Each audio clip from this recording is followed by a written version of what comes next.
పైకి లీటర్లా కనిపించే ప్రతి ఆయిల్ ప్యాకెట్ లీటర్ కాకపోవచ్చు, కానీ ఫ్రీడమ్ ఆయిల్ ప్యాకెట్లో మాత్రం ఖచ్చితంగా లీటర్ నూనె ఉంటుంది. నమస్తే, నేను విజయ్. నిజంగా మనిషిని పోలిన మనుషులు గ్రహాంతర వాసులు ఉన్నారా? భూమి మీద కాకుండా వేరే గ్రహాల మీద వారు జీవిస్తున్నారా? వాళ్ళు ఇప్పుడు భూమి మీద కూడా వచ్చే అవకాశం ఉందా? మనల్ని కలిసే అవకాశం ఎంతవరకు ఉంది? అసలు నిజంగా ఏలియన్స్ ఉంటారా ఉండరా? వీటి గురించి మాట్లాడదాం. మనతో పాటున్నారు మాజీ శాస్త్రవేత్త, ఇస్రో మాజీ సైంటిస్ట్ కేవీఏ చక్రవర్తి గారు. సార్ నమస్తే సార్. సార్, ఇది ఎప్పటి నుంచో నడుస్తూ ఉంది. చాలామంది చెప్తున్నారు ఉన్నారని, కొంతమంది లేరు, అదంతా ట్రాష్ అని కొంతమంది. నిజంగా గ్రహాంతర వాసులు ఉన్నారా లేరా అంటే మీరేమంటారు? గ్రహాంతరవాసులు ఉన్నారా లేదా నేను చూడలేదు కాబట్టి ఖచ్చితంగా ఉన్నారు అని చెప్పలేను. బట్ యాజ్ అ సైంటిస్ట్ కొన్ని టెక్నికల్ రీజన్స్ చెప్పి ఉండడానికి ఆస్కారం ఎలా ఉంది అనేది చెప్పచ్చు. ఇప్పుడు మీరు హిస్టరీ చూశారనుకోండి, ఆంధ్ర నాకు తెలిసి 77లోనో 69లో మేము అనకాపల్లిలో ఉండేటప్పుడు బాగా ఆకాశంలో కొంతమంది మనుషులు అలా వెళుతూ ఉంటే చూసాం, తెల్లగా వెళ్ళిపోతున్నారు అని చెప్పారు. దిస్ ఐ హ్యాడ్, నేను అప్పుడు 8th క్లాస్ చదువుతున్నాను నేను. అప్పుడు పిల్లలందరూ అనుకుని దయ్యాలు దయ్యాలు దయ్యాలు అన్నారు. ఎక్కడో చందమామ కథల్లో చెప్తారు కదా, దయ్యాలుండి చివరిలో ఇలా సన్నగా వచ్చేస్తుంది, కాళ్ళు కనపడకుండా అలా నడుస్తున్నట్టు వెళ్ళిపోతుంది, పైన నడుస్తున్న ఇది వస్తుంది. అలీబాబా అద్భుత దీపంలో ఎలా అలీబాబా అద్భుత దీపం చందమామ కథలో మధ్యలో వస్తుంది. అది ఏమండి, ఓహో అనుకున్నాం. తర్వాత ఇదిగో మా చదువులు ఇంప్రూవ్ అయ్యాక ఓహో అవన్నీ ట్రాష్ అని అనుకున్నాను నేను. కానీ ఇస్రో శాస్త్రవేత్త అయిన తర్వాత కొన్ని అనాలిసిస్ చేస్తే ఈ మధ్యన వచ్చిన డేటాలో కొన్ని దేశాల వాళ్ళు క్లెయిమ్ చేశారు, ఉన్నారు, మేము చూసాము ఆకాశంలో, ఇలా తెల్లవారుజామున వచ్చారు, కొంచెం డేటా తీసుకుని వెళ్ళిపోయారు ఇలాగా అని. ఈ మొన్న మీరు అమెరికా సైంటిస్ట్ కూడా చెప్పారు ఇలా వచ్చింది. మీకు అన్నాను కదా, సైన్స్ ప్రకారంగా అనాలిసిస్ చేస్తే టెక్నికల్గా ఏలియన్స్ ఎక్కడో ఆకాశంలో పైన ఉన్నారని అంటున్నారు. వేరే గ్రహంలో అనుకున్నాం, వేరే గ్రహంలోనూ ఉన్నారు, లేదా మధ్యలో ఎక్కడైనా ఉన్నారా ఏమో మనకు తెలియదు. గ్రహం మీద ఉన్నారు.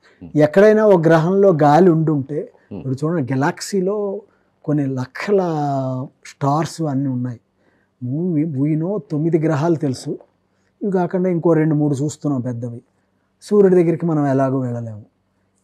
చూడనివి భూమి కన్నా సొగం ఉన్నవి, భూమి కన్నా ఎక్కువ ఉన్నవి బోళ్ళని ఉన్నాయి, మనం గుర్తించలేనివి, గుర్తించలేము కదా. ఎక్కడైనా గాలి ఉందేమో. ఎందుకంటున్నానంటే మన ఋషులు తపస్సులు చేశారు, సంవత్సరాలు బతికారు, గాలి తీసుకునే బతికారు, ఆహారం తీసుకోకుండా, మంచినీరు తాగకుండా. అదే కదా, గాలిలోంచే కొంత వాటర్ని డిస్ట్రిబ్యూట్ చేసే మంత్రం అనే పవర్తో కానీ దేంతో అయినా బాడీని అలా చేసి బంధించుకుని హార్ట్ని నడిపారు. ఓకే, ఇప్పుడు ఈ ఉన్నారు అని అనడానికి కొంత సైంటిఫిక్ రీజన్ ఏమిటి, ఎక్కడైనా ఉన్నారు అనే దానికి నేను చెప్తా.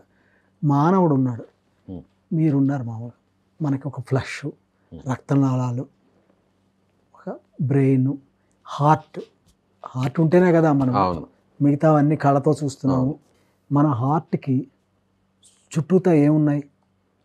ఎముకలు లేవు.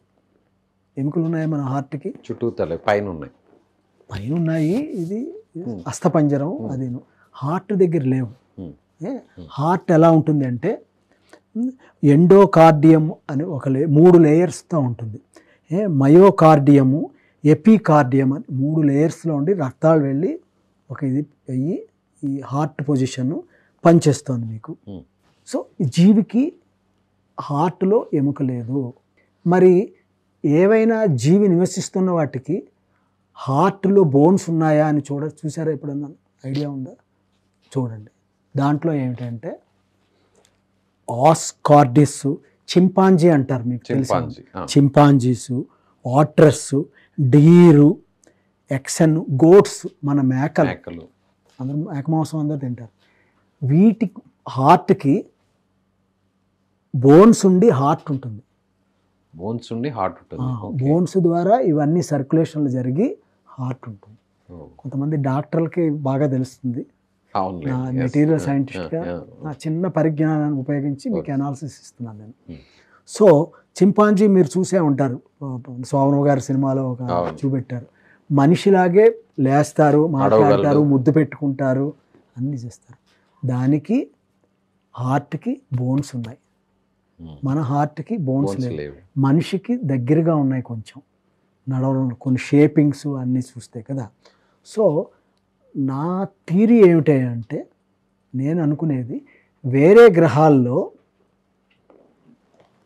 హార్ట్కి బోన్స్ మాత్రమే ఉండి రక్తం లేకుండా, అంటే అస్థిపంజరాల్లాగా ఇలాగ ఎగిరిపోయేలాగా. ఇప్పుడు చూడండి, కాకులు ఎగురుతున్నాయి, పక్షులు ఎగురుతున్నాయి, మీరు నేను ఎగరలేము. కానీ మన వాళ్ళు కొన్ని యోగా ప్రక్రియలు కొన్ని ఇవి చేసి కొంత భూమి నుంచి లేచి చూపెట్టారు చాలామంది. 1 అడుగవచ్చు, 1.5 అడుగవచ్చు. సో ఇది ఒక రీజన్ దొరికింది మనకి ఇలా ఎగరచ్చు అనేది. సో ఇప్పుడు హార్ట్కి బోన్స్ లేకుండా ఉన్న గాలితోటి శ్వాసతో మీరు చెప్పారు గ్రహాంతరవాసి ఉన్నాడు అనుకోండి, బోన్స్ ఉండిన హార్ట్ ఉన్న గ్రహాంతరవాసి అనుకోండి, మాంసపు ముద్దలు లేకుండా కండరాలు లేకుండా ఉన్నాడు అనుకోండి, వాడు ఎగురుతాడు కదా. వెయిట్ తక్కువ ఉంటాడు కాబట్టి. వెయిట్ తక్కువ ఉంటారు, ఓకే, రకరకాల ఫ్యాక్టర్స్. ఎగురుతారు, నివసిస్తారు, ఉంటారు. వాళ్ళు ఎవరన్నా అలాంటి వాళ్ళు వచ్చి మనల్ని చూసి పోతున్నారా ఎప్పుడైనా? వాళ్ళు ఎలాంటి ప్రయోగాలు చేస్తున్నారో మనకు తెలీదు. మనమే ఇప్పుడు నేను సూర్యుడి దగ్గరికి వెళ్ళిపోవడానికి ట్రై చేస్తున్నాం. ఆదిత్య వదిలాం మేము.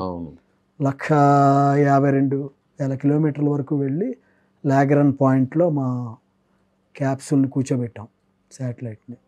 అమెరికా వాళ్ళు కూడా చేస్తున్నారు అనుకోండి. సో వాళ్ళు ఏం చేస్తున్నారో, వాళ్ళ టెక్నాలజీ ఉందో, వాళ్ళకి పవర్స్ ఉన్నాయో మనకి మన గ్రహం మీదకి వాళ్ళు మనం ఎట్లా శాటిలైట్స్ ఏం వేరే చేస్తున్నారని గ్రహాలకు పంపిస్తున్నాం, వాళ్ళు పంపించారేమో. పంపించారా? ఆ మధ్యన మనకు వచ్చాయి, ఒక ప్లేట్లా ఉన్నవి వచ్చి తిరిగి వెళ్ళిపోయాయి, ఫ్లయింగ్ సాసర్స్. వాళ్ళు ఏమన్నా దానికి అంత చిన్న మిషన్ ఏమన్నా పెట్టి తీసుకొచ్చారా? We don't know. సో దీని గురించి కొంతమంది చాలా పెద్ద పెద్ద పద్మశ్రీ అవార్డు వచ్చిన కొన్ని శాస్త్రవేత్తలు కూడా మన భూమండలం ఇక్కడి నుంచి సూర్యుడికి ఇటుపక్క మనం కొన్ని చూస్తున్నాం, అటుపక్క ఏముంది, విశ్వం చాలా పెద్దది, చాలా పెద్దది. అటుపక్క ఏముంది మనకు తెలియదు. అంత ఎక్స్ప్లోర్ చేసే కెపాసిటీ టెక్నాలజీ ఇప్పటివరకు మనకు లేదు. ప్రాబబుల్లీ ఎప్పుడు వస్తుందో అంటే, ఇది చాలా ఇంపార్టెంట్ ఒక పాయింట్ చెప్తాను.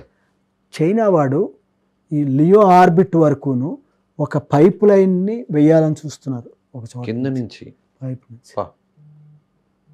ఎంతవరకు సక్సెస్ అవుతారో మనకు తెలియదు. అంటే దాదాపు 500 కిలోమీటర్లు. అంటే మెటీరియల్ అంటే ఏదో మన వాటర్ పైప్ లాగా స్టీల్ పైపు, యూపీవీసీ తెల్ల పైపులు వచ్చే ఆశీర్వాద్ పైపులు కాదు, వేరే మెటీరియల్ తోటి వేసి అక్కడికి పవర్ కానీ అది పంపించాలని చూస్తున్నారు. If we are successful in that, ఫ్యూచర్లో ఒక పవరు అది వెళ్ళిపోయింది అనుకోండి, చంద్రమండలంలోనో అంగారక గ్రహంలోనో మనం కాలనీలు పెట్టేసుకోవచ్చు. ఒక్కసారి వెళ్ళిపోతే ఒక కరెంట్ అనేది వస్తే ఆక్సిజన్లు అన్ని రకరకాలు జనరేట్ చేసుకోవచ్చు, పైప్ ద్వారా పోళ్ళని పంపించవచ్చు. సో ఇది మీకు గ్రహాంతరవాసులు ఉన్నారా లేదా అనడానికి, ఉన్నారు అనడానికి ఒక టెక్నికల్గా నేను ఇచ్చే ఈ రీజన్. ఎందుకంటే హార్ట్ మాంసం లేని మనుషులు తిరుగుతున్నారు అంటున్నారు కదా, బక్కగా ఉంటారు, వెళ్ళిపోతున్నారు, ఇలా వెళ్తున్నారని. సో మాంసం లేకుండా, రక్తం లేకుండా మనిషి గాలితోటి ఎముకలు ఉన్నవాళ్ళు బతుకుతున్నారు. మీరు అనొచ్చు గ్రౌండ్ స్టేషన్లో మరి గోటుకి ఎముకుంది, రక్తం అది తీస్తే అది చచ్చిపోతుంది కదా అని. కదా, ఇక్కడ ఎందుకు వర్తించదంటే, ఈ జీవి భూమాకర్షణతో భూమి మీద బతుకుతుంది, ఈ జీవిని ఇలాగా పుట్టించారు ఈ రక్తంతో మాంసంతో. అందుకని గోటుకి ఇదేంటిది బోన్స్ ఉన్నా హార్ట్ ఉన్నా చచ్చిపోలేదా, ట్రాష్ అనుకోవద్దు. మనం ఇంకా దీని మీద బాగా డెవలప్ చేయాలి సైన్స్ని. చేస్తే ఎప్పుడైనా ఓ రీజన్ దొరకచ్చు. సో లేవు అని అయితే మాత్రం కరాఖండిగా చెప్పే పరిస్థితి లేదు, ఉండొచ్చు అనేది మాత్రం చెప్పండి. Right sir, thank you so much.